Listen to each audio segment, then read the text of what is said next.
कधीच नाही चुकणार तुमचे फेवरेट टीव्ही शोज झी5 सोबत, तेही एकदम फ्री। आई, बाबा, आई, आई, काय झालं काय? हे बघा मला काय सापडलंय। हे आकाश दादाच्या बॉक्स मध्ये होतं। काय हे बघा, एवढं पॅनिक होण्याचं काही कारण नाहीये। आई, या झोपेच्या गोळ्या आहेत। आकाश, तू झोपेच्या गोळ्या घेतोयस? एक्झॅक्टली, आणि तेही प्रिस्क्रिप्शन मध्ये नसताना। बघू। अरे देवा, यात तर डॉक्टरांनी ह्या गोळ्या प्रिस्क्राईब सुद्धा केल्या नाहीत। आणि बाबा, खूप हेवी डोस आहे हा। एवढा हेवी डोस घेतायत सर। आकाश, अरे डॉक्टरांनी सांगितल्याशिवाय गोळ्या घ्यायच्या नसतात रे बाबा। पण बाबा, दादाच्या औषधांचं सगळं तर वस्तूवहिनी बघत होती ना? म्हणजे ती तुला झोपेच्या गोळ्या देत होती? एक सेकंड, तुम्ही सगळे प्लीज प्लीज शांत व्हा। हे बघा, काहीतरी गैरसमज झालाय। ते गोळ्या चुकून आले असतील माझ्या बॉक्स मध्ये। चुकून? सर, हे असं चुकून होऊ शकतं का? तुम्हीच सांगा मला। आणि उलट तुम्ही यातल्या काही गोळ्या घेतल्या सुद्धा आहेत। हे बरोबर नाहीये सर, दिस इज डेंजरस। हो, पण मे बी ते सत्यानाश होईल तिचा। नरकात सुद्धा जागा मिळणार नाही तिला। म्हणजे आपल्या नाकाखाली ती याला झोपेच्या गोळ्यात देऊन, देवा, आपल्याला कळलं कसं नाही हे? प्लीज शांत हो। हे बघ, काहीतरी कन्फ्युजन झालं, असं नाही होऊ शकत। काही कन्फ्युजन वगैरे नाहीये। मग तुझ्या लक्षात कसं आलं नाही? तू बघून गोळ्या घेत नाहीस का? हा, नाही बाबा, कारण वसुंधरा सगळं मॅनेज करत होत्या, तर मी का लक्ष देईन?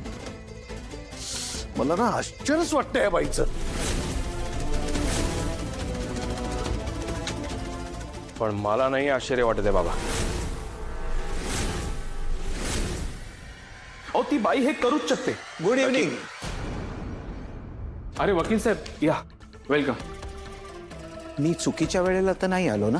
नाही नाही नाही, योग्य वेळी आलात। काही नवीन अपडेट्स आहेत का? हो आहेत, म्हणूनच घाईघाईने तुम्हाला भेटायला आलो। अहो, मग सांगा ना। वसुंधरा ठाकूर यांच्या चौकशी चालू होती, त्याच्यातनं काही इम्पॉर्टंट लीड्स मिळालेले आहेत।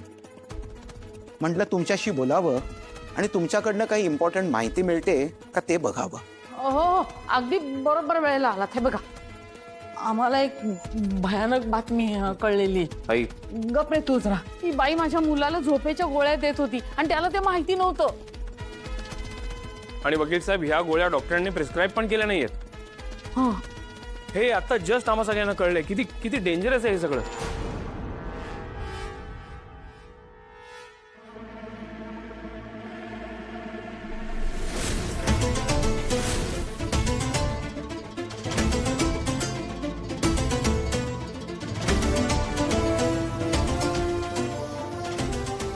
आता मी तुम्हाला माझ्याकडची माहिती सांगतो। आकाश सरांवरती ज्या हल्लेखोरांनी हल्ला केला त्याचं स्टेटमेंट क्रॉस चेक करत असताना पोलिसांना एका ठिकाणी सीसीटीव्ही फुटेजेस मिळाले। त्याचे फोटोज माझ्याकडे आहेत। मिस्टर आकाश, सर,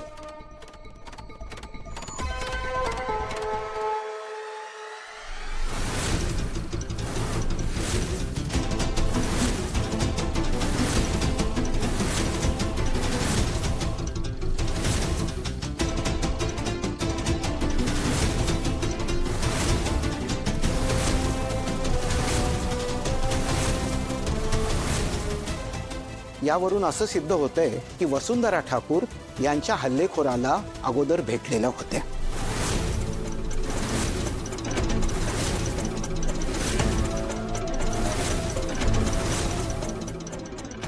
बघितलंस? हा, बघितलंस? बघ, हे पण बघ, कोर्टात कशी नाटकं करत होती। मी कधी यांना बघितलंच नाही, मी यांना ओळखतच नाही। आता सरळ सरळ पुरावा आहे पुढ्यामध्ये। आता तरी विश्वास बसला का तुझा? वसुंधरा खोटं बोलते यावर? मिस्टर आकाश, इतक्यात तुमच्या बायकोनी तुमच्याकडनं कधी पैसे मागितले होते का?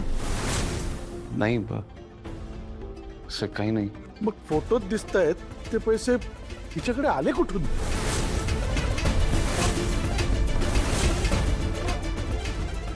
एक मिनिट मला आता थोडं थोडं आठवत आहे बाबा। माझ्या आई बाबांनी वसुंधराला काही पैसे देताना मी पाहिलं होतं. काय? हो, आणि मी जेव्हा आई बाबांना विचारलं होतं ना की हे कसले पैसे दिलेत तुम्ही तिला, तेव्हा त्यांनी खूप उडवाडूची उत्तरं दिली. मला हकलून द्यायचा प्रयत्न केला, तुला काय करायचंय, निघून जा इथून वगैरे वगैरे.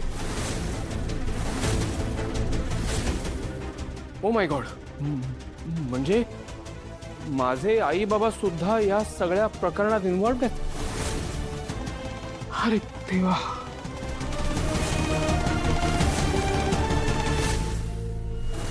खोटं बोलतोय हा माणूस.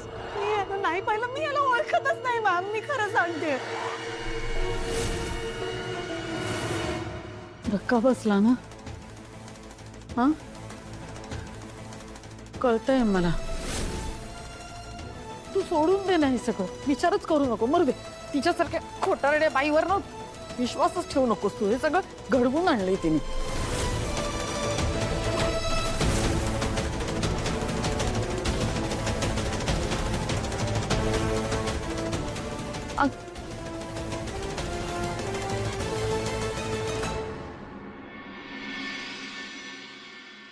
आई प्लीज शांत व्हा.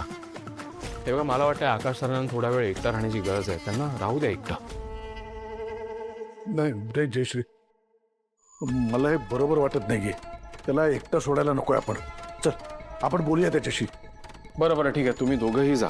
मी वकील साहेबांसोबत इथे थांबतो आणि काही लागलं तर कळवा मला. चल चल.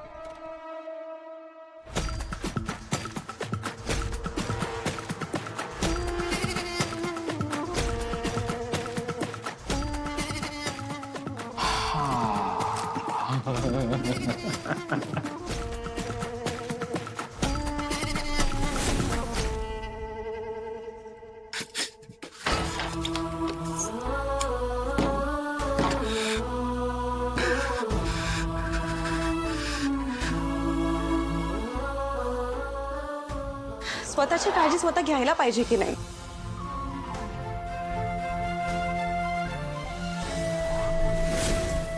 खरं तर मला या मॅडमनी सुपारी दिली म्हणून मी हल्ला केला.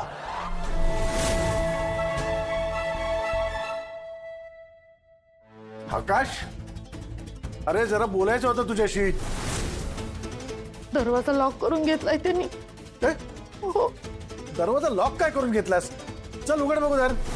आकाश, अरे दरवाजा उघडणार आहे. जीव घाबरा होतो रे तू असं वागलास की. हे बघ, तू कोणाचंही वाईट केलेलं नाहीयेस, तुझं कोणीही वाईट करणार नाही. तू फक्त दार उघड आणि बोल आमच्याशी. जयश्री शांत हो. ग आपल्याला त्याला सांभाळायचंय, तूच काय रडतेस? रडू नको तर काय करू मला सांगा. काय अवस्था करून ठेवली माझ्या मुलाची त्या बाईने. तोडलं ना त्याला माझ्यापासून. तुम्हाला आठवतंय, इरा गेली तेव्हाही असंच कोंडून घेतलं होतं त्यांनी स्वतःला. मोठ्या मुश्किलीने बाहेर पडलाय माझा पोर. आणि हिने काय केलं, हिने परत तिथेच आणून ठेवलं त्याला. नरकात सुद्धा चांगला मिळणार नाही हिला. आई बाबा, प्लीज शांत व्हा तुम्ही.